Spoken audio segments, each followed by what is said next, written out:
Iran America Israel యుద్ధంలోకి ఇప్పుడు భారత్ కూడా entry ఇవ్వబోతోందా? Hormuz జలసంధిని తెరిపించేందుకు Britain ఆధ్వర్యంలో 35 దేశాల సమావేశం జరగబోతోంది. ఇండియాకు ఒక ప్రత్యేక ఆహ్వానం పంపింది బ్రిటన్. వర్చువల్గా హాజరైన భారత విదేశాంగ కార్యదర్శి హార్మోజ్ జలసంధి మూసివేయడంతో ఆర్థిక వ్యవస్థపై ఎలాంటి ఎఫెక్ట్ పడుతుంది అనే దానికి సంబంధించి చర్చించబోతున్నారు. ప్రపంచానికి అవసరమైన చమురులో 20% హార్మూజ్ గుండానే రవాణా అవుతుంది. హార్మూజ్ ఇండియాకు కూడా చాలా ఇంపార్టెంట్ అనే విషయాన్ని ఇక్కడ ప్రస్తావించారు. గల్ఫ్ రాజకీయాల్లో ఇండియా కీలకంగా మారే ఛాన్స్ కనిపిస్తోంది. ఇప్పటికే ఆపరేషన్ సంకల్ప్ పేరుతో గల్ఫ్ ప్రాంతంలో ఉన్నటువంటి ఇండియన్ నేవీ యాక్టివిటీస్ కూడా మనం చూస్తూ ఉన్నాం. ఈ నేపథ్యంలో హార్మూజ్ జలసంధిని ఓపెన్ చేయించడానికి సంబంధించి మొత్తం 30 దేశాలతో ఇప్పుడు యూకే ఒక మీటింగ్ని ఏర్పాటు చేస్తుంది. ఈ నేపథ్యంలో ఇప్పుడు ఈ మీటింగ్లో ఇండియా కూడా ఒక కీలక భాగస్వామి కాబోతున్నారు. చాలా with all respect and importance ఇండియాకి ఒక ప్రత్యేకమైనటువంటి ఇన్విటేషన్ అక్కడి నుంచి రావడం అనేది చాలా మనం చూస్తున్నాం. UK foreign secretary Yvette Cooper and మరికొంతమంది ఇప్పుడు దీనికి అధ్యక్షత వహించినటువంటి పరిస్థితి కనపడుతోంది.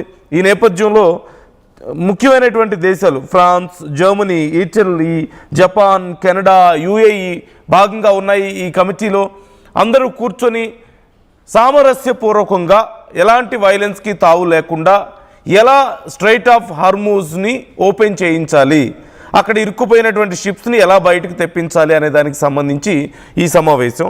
అయితే ఇక్కడ చాలా ఇంట్రెస్టింగ్గా మనం చూసాం.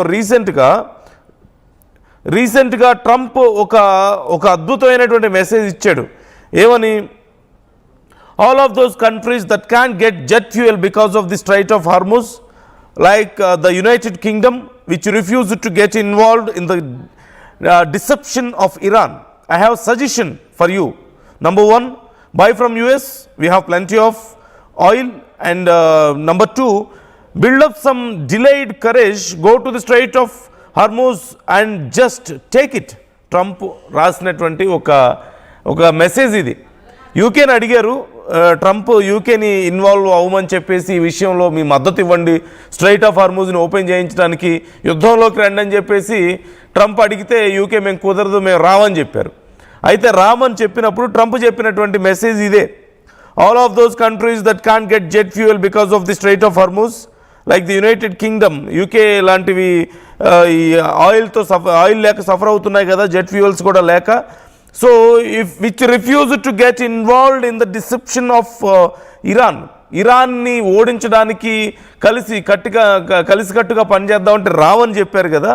సో నా దగ్గర 2 సజెషన్స్ ఉన్నాయి. ఒకటి, యుఎస్ దగ్గర నుంచి మీరు ఆయిల్ కొనుక్కోండి, మీకు అక్కడి నుంచి ఆయిల్ రావడం లేదు కదా అని చెప్తున్నారు. మా దగ్గర చాలా ఆయిల్ ఉందని చెప్తున్నారు. Second one, build up some delayed courage, go to straight and just take it. మీ దగ్గర ఇన్ని రోజులుగా లేని కరేజ్ అంటే ఆ ధైర్యాన్ని కూడగట్టుకోండి, స్ట్రైట్ ఆఫ్ హార్మూజ్కి అక్కడికి వెళ్ళి యుద్ధం చేసేసి అక్కడ మనం సాధించుకుందాం అని చెప్పేసి ఒక ఉచిత సలహాని ట్రంప్ ఇచ్చాడు, అద్భుతమైనటువంటి సలహాని. నీ సలహాలు మాకు అవసరం లేదులే అని చెప్పేసి ఇప్పుడు అందరూ కలిసి 30 దేశాలు కలిసి ఇప్పుడు ఈ మీటింగ్ని పెట్టుకున్నాయి. ఈ మీటింగ్ని పెట్టుకొని ఎలా సామరస్యంగా మనం బయటపడాలి అనే దానికి సంబంధించి వీళ్ళు డిస్కస్ చేస్తున్న పరిస్థితి కనపడుతుంది. అతి త్వరలో స్ట్రైట్ ఆఫ్ హార్మూజ్ని ఓపెన్ చేయించడానికి ఒక మీటింగ్, ఆ మీటింగ్లో భారత్ కూడా ఒక కీలకమైనటువంటి మెంబర్. ఈ నేపథ్యంలో ఇప్పుడు భారత్ ఇన్ఫ్లుయెన్స్ గల్ఫ్ దేశాలకు సంబంధించి ముఖ్యంగా పెరిగే అవకాశం కనిపిస్తుంది. గల్ఫ్ దేశాల్లో తిరిగి పీస్ని రీస్టోర్ చేయడానికైనా లేకపోతే అక్కడి వ్యవస్థల్ని కొంత సెట్ చేసే విషయంలో తీసుకునే కీలక నిర్ణయాల్లో అయినా సరే భారత్ ఇన్ఫ్లుయెన్స్ ఉంది. ఒకసారి భారత్ నుంచి ఎక్స్టర్నల్ అఫైర్స్ స్పోక్స్ పర్సన్ ఇప్పటికే రణ్ధీర్ జైస్వాల్ దీనికి సంబంధించి డీటెయిల్స్ ఇచ్చారు.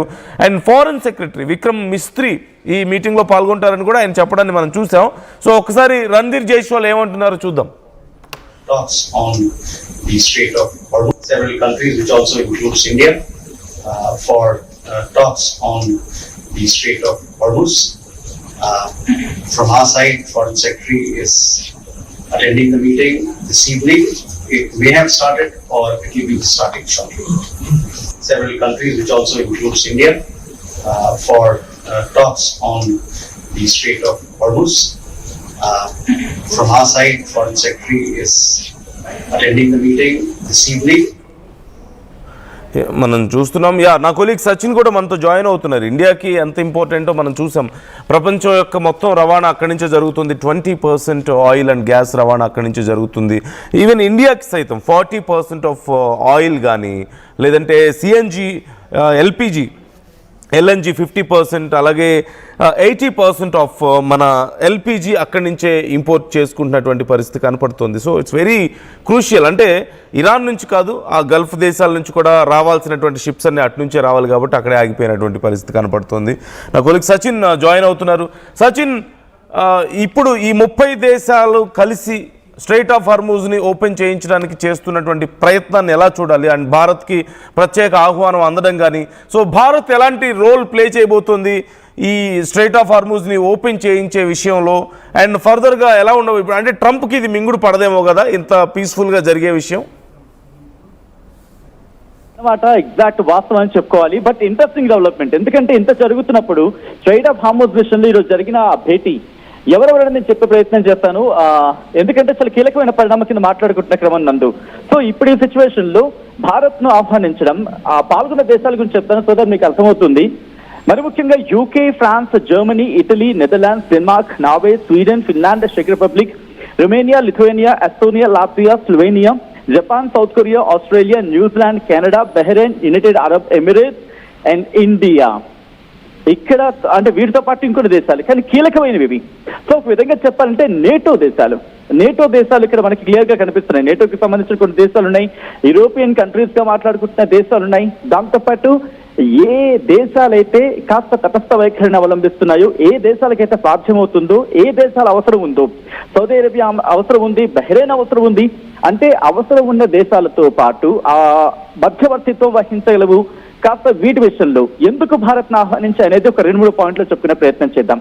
ఫ్రమ్ ద బిగినింగ్ ఇండియా తటస్థ వైఖరి అవలంబించింది. దాంతో పాటు స్ట్రైట్ ఆఫ్ హార్మూజ్ విషయంలో ఇటు నొప్పించక తానొప్పక తప్పించుకు తిరుగువారు నేర్పరి సుమతి అని చెప్తూ ఉంటారు. మనకి సాధారణంగా మన తెలుగులో పద్యం ఉంటుంది.